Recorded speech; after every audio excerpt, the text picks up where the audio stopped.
In today's show, we're talking a holistic approach to the Blazers offseason. How do they balance best player available and fit in the draft? And what do they need to do to maximize the growth of their young roster? Welcome to Locked On Blazers. Let's get into it.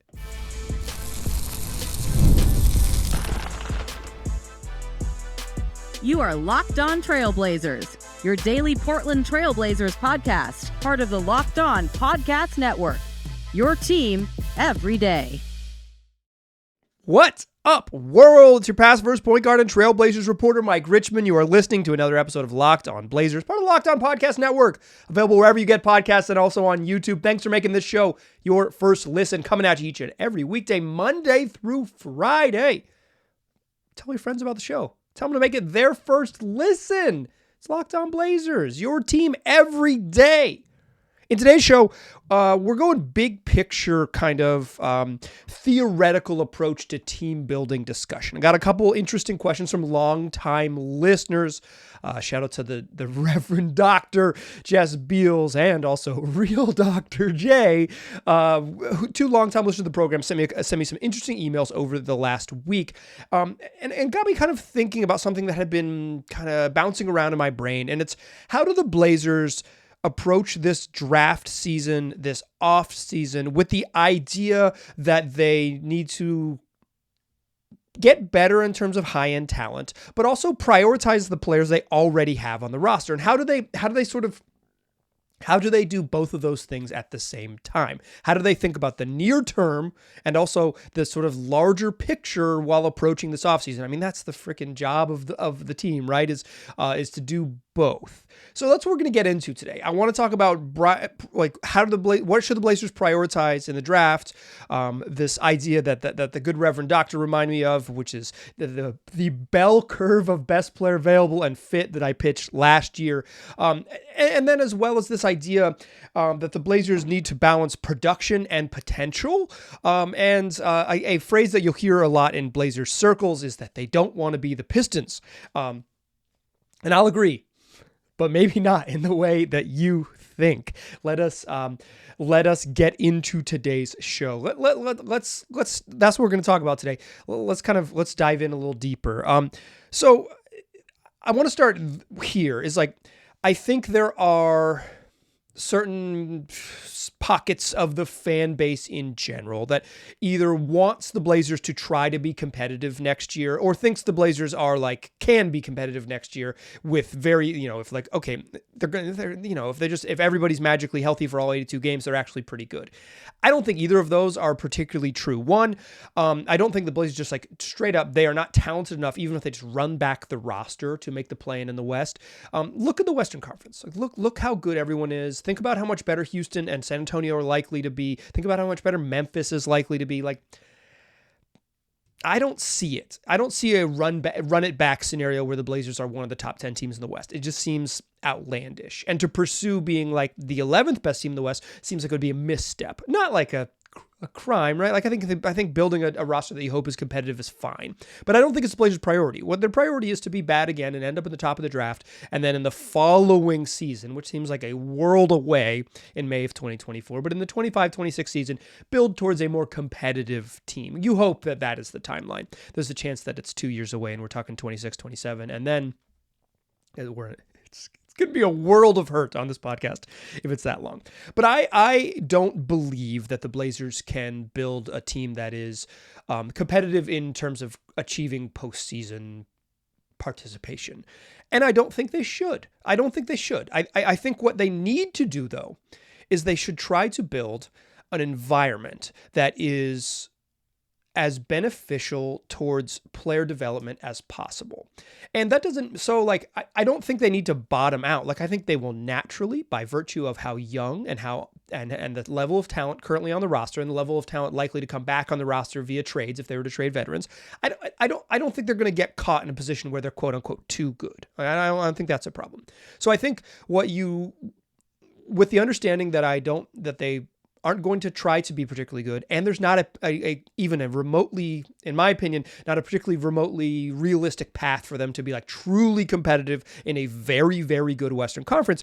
What they can do And what they should do, in my eyes, is they should add talent in order to foster the best developmental ecosystem that they can for the young players, with a particular focus on developing a good ecosystem for Scoot Henderson, for Shaedon Sharpe, and for probably DeAndre Ayton to flourish. I don't think you need to build the entire thing around what DeAndre Ayton does, but if the idea is you're going to run a lot of Scoot Henderson, DeAndre Ayton pick and rolls, or something that looks like that, building an ecosystem that could maximize that should be the priority. And I think you can do that without, quote unquote, getting too good and still being one of the worst teams in the league, but in a healthier ecosystem for the talent that you have. Which brings me to the first question. This is asked by Dr. J, a real doctor.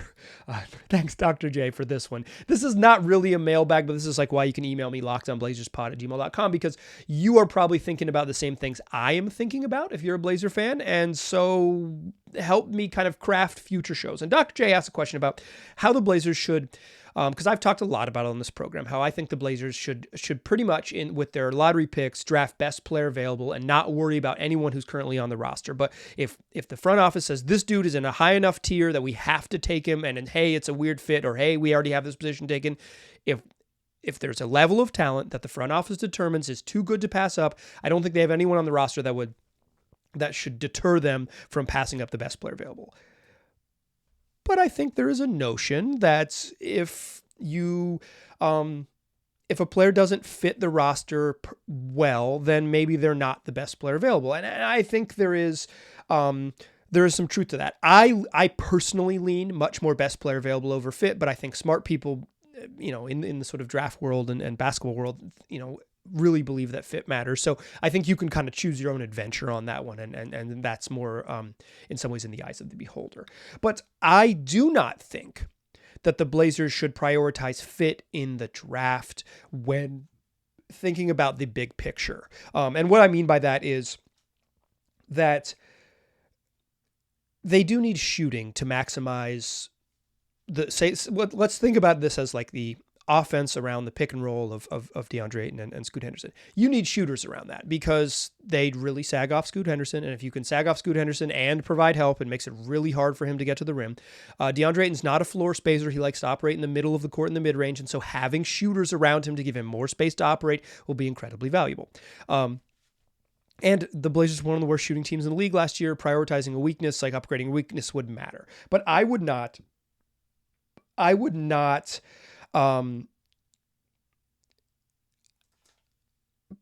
with the picks 7 and 14 in the draft, I would not say, hey, this is the number one skill we're missing. Let's prioritize the skill we need over the players we might think. I think the Blazers at those draft spots need to say, hey, yeah, we're light on shooting. We have a bunch of intriguing, Chris Murray, intriguing defender, Tumani Kamara, intriguing defender, Jabari Walker, intriguing hustle guy, rebounder type, right?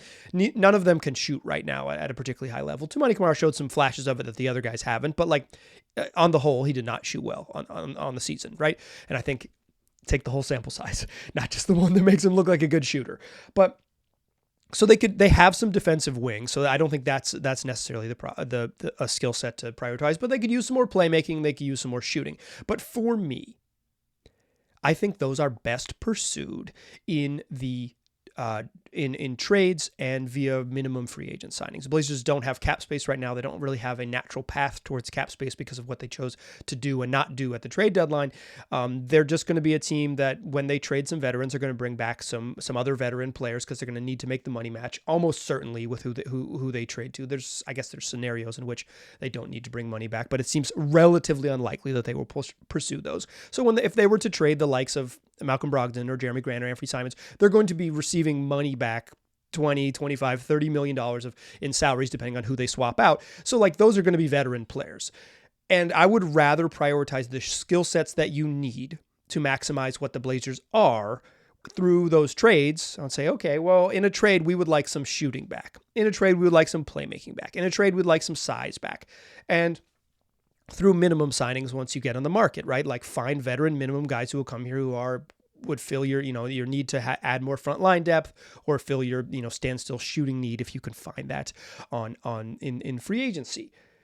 The draft, for my money, remains the same. The Blazers are light on high-end talent, and teams in the Blazers' position, these are small, mid, non-glamour markets is the term I like to use, in non-glamour markets who aren't going to be factors in free agency, and increasingly no one is really a factor for signing stars in free agency. We'll see what happens with Paul George. Maybe we'll revisit that. But like increasingly, almost no one signs stars in free agency. Stars move via trade. We'll see what the sort of new CBA makes this look like.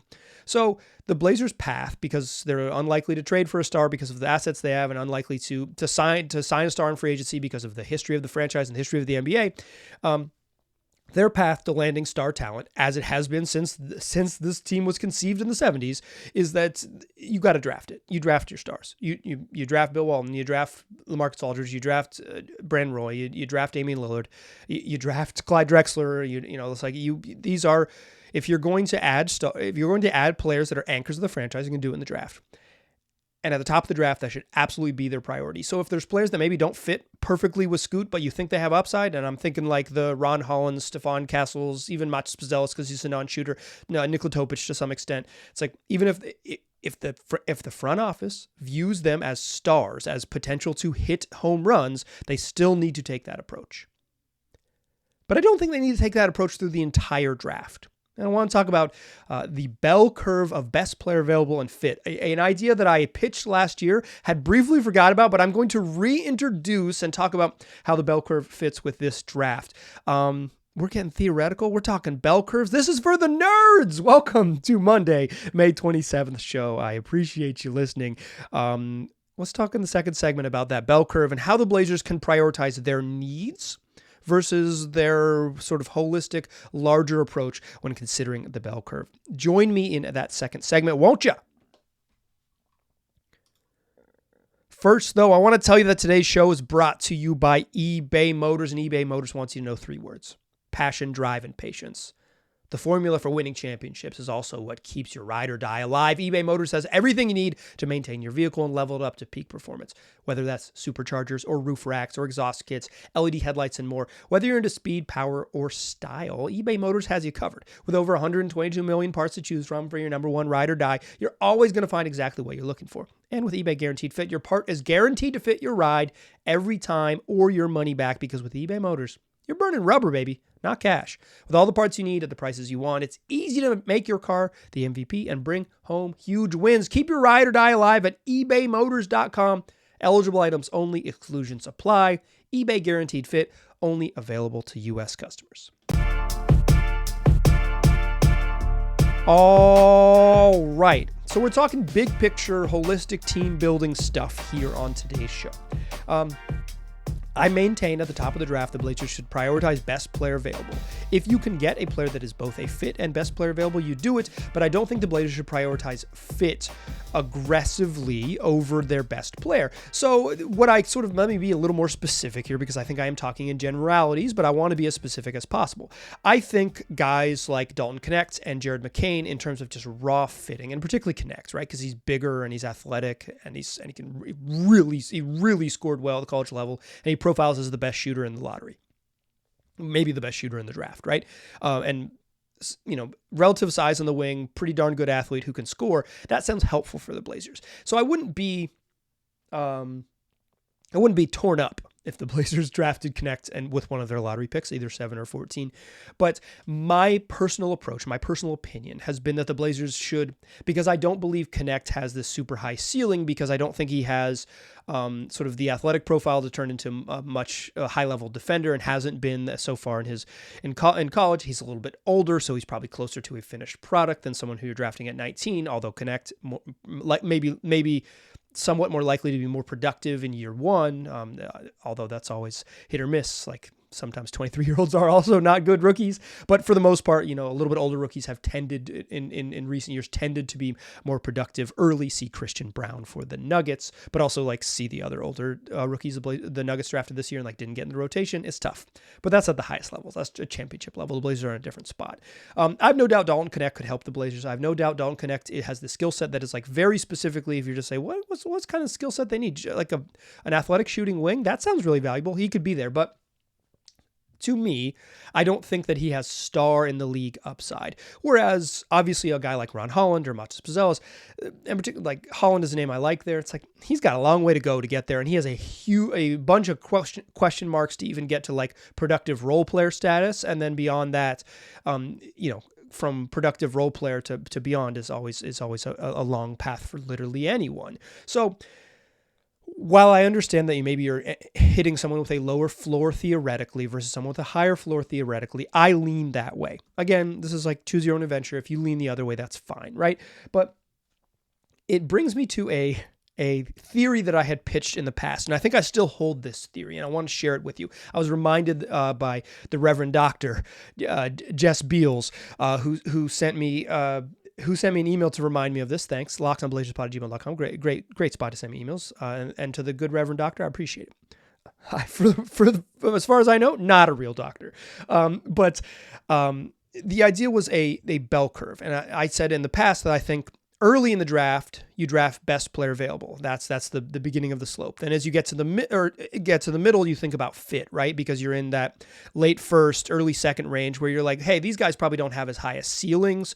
You're looking for role players here. So if you're thinking like, if you're star hunting at the beginning of the draft, best player available. If you're in the role player range in that post lottery, middle of the first to the first couple picks of the second, then you're back at the fit part of the bell curve. And then on the downslope of the backside, you're back to best player available, because if you're just throwing darts in the second half of the draft, guys who are unlikely to maybe make a roster period, why not shoot for like incredible upside? Why not say, okay, let's take a real risk. Maybe this guy doesn't work out, but he has a chance to be Gigi Jackson or whatever. Like, he has, this is like someone who was at one point thought was going to be this star prospect. Let's take a different risk. But I will recognize that in this draft, from the people who are smart about this, that they say this isn't a star draft, right? This isn't the draft where you find the franchise changer. This is a draft where there are more role players. So I will say this. While I think the Blazers should still follow the bell curve. Early in the draft, best player available. Middle of the draft, fit. Back half of the draft, best player available. They have some spots. So like they have 34, which is very high for a second round pick, and 40, which is like that kind of right on the cusp. I think you go BPA at best player available at 40, but you could think about fit at 34 based on my previous reasoning. But because this draft is maybe heavier on role players, I think you shrink up the bell curve a little bit. And widen it out a little bit. So like the range where you would think about fit is probably a little bit longer. While I still believe personally the Blazers should probably go best player available at both 7 and 14 and just aim for stars. And not worry about low floor. There is a case to be made. And probably a pretty compelling case to be made to the contrary, where in a draft where there aren't high level, like there aren't a lot of players, like game changing productive players where you think like this dude's going to be an all-star in year 2 and like really be a franchise anchor, where most people think the draft is pretty freaking flat from like 10 to 40 in terms of overall talent, then drafting for fit might be more valuable in this specific draft because you have a wider range of role players and very, very narrow spots of best player available. So I will say this. I think the Blazers should, I'm still a best player available guy. I still am. But I think in this draft, you could make a case that fit is more important. So what is fit? What is fit? Like what fits on this team? And I think that's the question. So instead of like, hey, the first 15 picks, you have to go best player available. I'm thinking maybe in this draft, the first 6-7 picks, you have to go best player available. Then you start thinking about fit for a long time. And then you get to that back half, maybe that 40 pick the Blazers have, you start thinking about best player available again. That would give you a wide range of saying, let's prioritize skills we need, the types of players we need, the types of players you can build with. You're always thinking about that, but in terms of like when you're balancing best player available and fit, you might say like, this guy fits us better now, but we think this player could grow into, from 19 to 21, could grow into the thing we need, although he doesn't possess those skills now, and he has a physical profile that says like, hey, Matas Puzelas is like a skinny teenager, but if he fills out over the next 3 years, he's a huge person with some ball handling skills, right? Like that's why you maybe prioritize it, recognizing he shot 26% from 3 in the G League and doesn't look physically able to play power forward at the NBA level. That's the balance. The skills the Blazers need is they need more shooting, as I've talked about. They need a little more playmaking. And they probably need size on the front line. It would be somewhat helpful if that size on the front line could also shoot. They were a really bad defensive rebounding team last year. I'm not sure rebounding is a thing you chase in the draft, but certainly if you could find a player that fits the profile, like, hey, can shoot a little bit, hey, can rebound a little bit, that seems to be really appealing. Obviously, you don't want, it's like everyone's like, they should draft two-way players, like players who can play on both sides of the ball. Absolutely. Absolutely. Every player you wish that you draft could play on both sides of the ball. It's not really realistic to say, like, we're only going to draft players that are both good on offense and defense, right? Like players have, when you're drafting, you play the board, and the board's going to have humans with flaws, players with flawed games. Like you just kind of have to play with it. I think, you roll with what's there, right? You got to kind of operate in reality. But the Blazers should prioritize those skills that they need, right? Because the ecosystem that they want to create is one where Scoot Henderson can be the best version of himself. It is, listener Dr. J compared it to the quarterback without receivers. Like you have a franchise quarterback with no one to throw to. And I think in some ways that's Scoot Henderson, while he has certainly his own personal flaws and all those things, putting him within a better ecosystem is incredibly important. Putting him around better shooters, putting him around guys who can maybe attack closeouts and put the ball on the ground and make plays as second side attackers and all of those things, like that matters. And figuring out ways to maximize the Scoot Henderson and Shaedon Sharpe pairing, which you hope plays a ton of minutes together this season. But the thing you get when you have a team that is lottery bound yet again is the reminder that plenty of teams, the Timberwolves, the Kings, and now the Pistons, spend a lot of time stuck in the lottery, is that you don't get out of it. And that's why the folks who say tanking doesn't work, and they're yelling from the rooftops, tanking doesn't work. Like, sure, there are times when it truly, truly, truly does not. But I will offer this. I think that there are mistakes along the way that aren't just losing and ending up in the lottery that can throw teams off. And I think the Blazers, while they might be stuck in a pretty bad stretch for these next couple years, at least this next season, there are moves along the sort of edges and lessons you can learn along the edges from teams that have been stuck in the lottery to not end up there. And also, you're going to need a little luck along the way as well.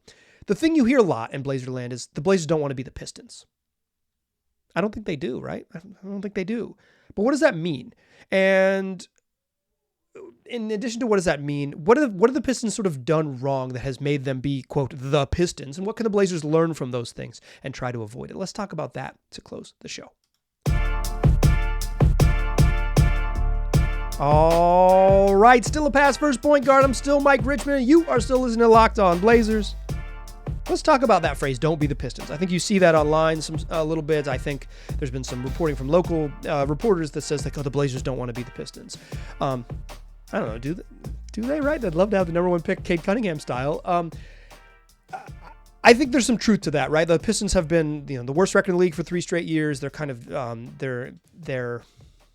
they chased a coach that they thought would be the thing that would get them out of it, and he wasn't that solution. They're kind of they're a team that is sort of has a vague identity but not a strong one, and they've been down in the mud for 5 years to end up with not a particularly strong identity of what comes next. And the Blazers don't necessarily want to be that, right? They don't want to be awful forever with no hope. No team does. The Pistons don't want to be the freaking Pistons, right? But I think that some of the lessons from the Pistons fit with what the Blazers are, with the caveat that I think Cade Cunningham is pretty clearly a significantly better prospect than anyone on the Blazers roster in terms of what he can be. Now, I think like Anthony Simons is probably more productive than him, just in terms of like what Cade was this year, but Cade certainly has a significantly higher ceiling to what he can be.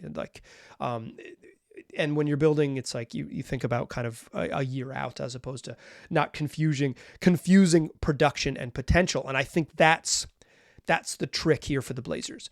What the Pistons kind of did wrong was they paired Cade with the wrong guys. Jaden Ivey doesn't look like the right guy to play next to him. Killian Hayes clearly not the right freaking cut and off the team, not the right guy to player next to him. And The other thing the Pistons did, and I think this is the one that people miss, and I really want to highlight it. This is the thing I think the Pistons actually did wrong. They had some productive veterans, and they held on to them too long. The Pistons had Bojan Bogdanovic, and they just held on to him too long. They just held on to Bogey for a year longer than they should have. Alec Burks, Alec Burks probably on his own wasn't going to be a highly coveted trade chip, but again, they held on to him too long, and they ended up trading him for kind of like throwaway stuff to the Knicks, not a particularly sexy package when all was said and done, when it was feeling like Bogdanovic could have gotten you maybe a first round pick and end up getting a couple seconds, right? It's just different. They ended up in a different spot because they didn't want to trade productive vets because they didn't want to be truly terrible. Then they were truly terrible anyways, and they trade those productive vets for less desirable packages. That's lesson one. Do not wait. If a player is not part of your long-term plans, go ahead and move off of him. Because when the Pistons did make those trades, and they did get back other less coveted veterans, right? They got Mike Muscala and Danilo Gallinari initially. Well, guess what? They were significantly more productive adding spacing, shooting around a non-shooting, ball-dominant young guard. Mike Muscala and Danilo Gallinari are not exactly high-end vets that are deeply coveted. Danilo Gallinari has, at one point, a very, very good player when he was a little bit younger and hadn't had as many injuries, and ended up signing with a team that fancied themselves a contender in Milwaukee. So certainly he had some. He was eventually coveted, and Muscala ended up back in OKC. So they both ended up on contender types, but these aren't players that are like deeply, deeply sought after in the market. But they are players that fit better around the Pistons' core. And I think that's the lesson for the Blazers, is that when they are, so again, let's sort of back up to get here. I think the Blazers should prioritize best player available in the draft, best player available over fit, but they can't ignore fit. And so when you are talking trades with Malcolm Brogdon, talking trades with Jeremy Grant, talking trades with Anfernee Simons, when you're shopping them around the market, you have to think about, if we're going to bring back veterans, we want them to fit the plan. We want them to fit what we need. So players that are less ball dominant, less on the ball type of players like Brogdon and Simons, or players that can really shoot. It's not like they need guys who just stand in the corner. They don't only need Mike Muscala, and you don't value that. You still want talent. But in the trade market, thinking about the ways to, okay, what is the Blazers' weaknesses? Shooting and playmaking and rebounding. Let's see if you can prioritize those things. They're a pretty good offensive rebound team. They just don't clean the glass on defense. So I think while Cade Cunningham is a significantly better prospect in this exact moment than Scoot Henderson, thinking about, hey, if this is the vision we're committed to, a Scoot Henderson, Shaedon Sharpe type of thing, and we're worried that Scoot Henderson is, even outside of his own struggles and his own weaknesses, he needs to be put in the right ecosystem, playing around the right type of players, then I think the lessons you need to learn are, if you have a young Jaden Ivey, and it seems like the Pistons are probably at least going to explore some trades for Ivey this offseason, it's like, sometimes you got to cut bait with youngsters that don't fit the plan, even if they're somewhat talented. At some point, you have to say their productivity never lined up with their potential, and as their potential continues to, like, as their, your potential fades quickly, right? You're like, all of a sudden you're from young, you have a lot of potential. As you play in the league 3 years, it's like, oh, people start to think it goes the other way, and then it matters your production. The Blazers can't confuse production with potential. They have to be realistic about what that is, and at some point they're going to be realistic about what that is with Scoot Henderson. I don't think that you do that this summer, but I think that's why you're prioritizing best player available, because you don't have that high-end talent on the team. And you can't wait on trading vets if they're not part of what the future is. Oklahoma City, to some extent, learned this with like dumping Trey Mann and Jeremiah Robinson Earl. It's like when they played a little bit, it's like, those guys look like they might be some part of the future. And then when the team determined that they weren't, they moved off of them quickly. With JRE especially, it's like, oh, he's a really intriguing young big. And then they were like, nope, he's not going to be part of the future. We are moving on. Like, we view him as, probably like a rotational backup into the future. And I think the Blazers need to be honest about that. They need to be honest about what their vision is. And then they need to prioritize the skill sets to do so. Because when the Pistons get Simone Fontecchio, when they had briefly Mike Muscala and briefly Danilo Gallinari, they were more functional because their young players with flaws, like Cade Cunningham, were put next to off-ball or like non-ball dominant veterans that could make life easier. That's what the Blazers need to prioritize. It doesn't mean you have to trade Jeremy Grant, because Jeremy Grant in an off-ball role is like a pretty darn good shooter and could maybe space for Scoot Henderson. But if the offense is still Jeremy Grant posting up at 19 feet, you are not putting the Blazers youngsters in an ecosystem that is going to foster the best version of themselves. It is like they don't need to get rid of. They probably need to trade one of Brogdon, Simons, and Jeremy Grant. And for my money, they should probably trade two of them, because this is the summer to do so. But like, they need to clear up a little bit of like usage rate, right? Like a little bit of like who's going to dribble confusion and who's going to have the ball in their hands confusion, and while still prioritizing some of their skill sets. If Brogdon and Grant are healthy, those are guys who can play off the ball and be all right. And then you make some, and Anfernee Simons to some extent too. But if you're going to run Anfernee Simons at point guard, you need to think about the sort of holistic what you're building to. Is Anfernee Simons part of the future? If he is, you need to make decisions with that in mind, and you kind of need to do it sooner rather than later. I think the Blazers have the luxury of patience because they're not very good, but the longer that you are patient, and I think the Pistons have shown this, the further you can say, well, we were patient and it didn't pay off, and now we're in a worse spot. I don't have a perfect solution for the Blazers. And again, I don't think they're going to be competitive next year, and I don't think they have a path to be competitive next year either. But I think they should recognize kind of where they are. Here are the parts we think are going to be the long-term part of the future. What do we need to do to maximize that? To me, that's obviously Shaedon Sharpe and Scoot Henderson, but I'm not a decision maker, believe it or not, for the franchise. Other folks are. Okay, identify who is your long-term part of the future, or at least that you believe is part of the sort of medium-term part of the future. Maximize the skill sets around what that is. You know, if they go a little bit older, maybe it's wing defense and other things, right? But if they go younger, like I believe they're going to do, it's shooting and playmaking. Those are the skill sets they need. Prioritize those things. Prioritize those things through veteran minimum signings, and as well as trades as you explore the market. For your veterans are going to trade, and still stick to the idea that drafting has to be best player available, because that's where you end high-end talent, with the notion that in this particular draft, where there isn't a ton of high-end talent available, being cognizant that fit is going to matter, and that maybe you have a wider net where you say, let's draft for fit for a longer portion of the draft than we otherwise would, because this is a draft chock full of role players as opposed to stars. If they take that approach, they aren't going to be good next year. They're probably still going to lose 55 games or whatever it is, 50 loss season incoming. But a 50 loss season in a better developmental environment than the one they had this year is going to feel so much better if you can say, hey, this stuff works, and if we do X, X, and X, we'll get there. But if you don't create a positive developmental growth environment, you're going to end up in a mess again. So I think what the Blazers need to do, identify the core, make your moves around that core, and then make your decisions. Don't confuse potential with production. At some point, lack of production identifies the lack of potential.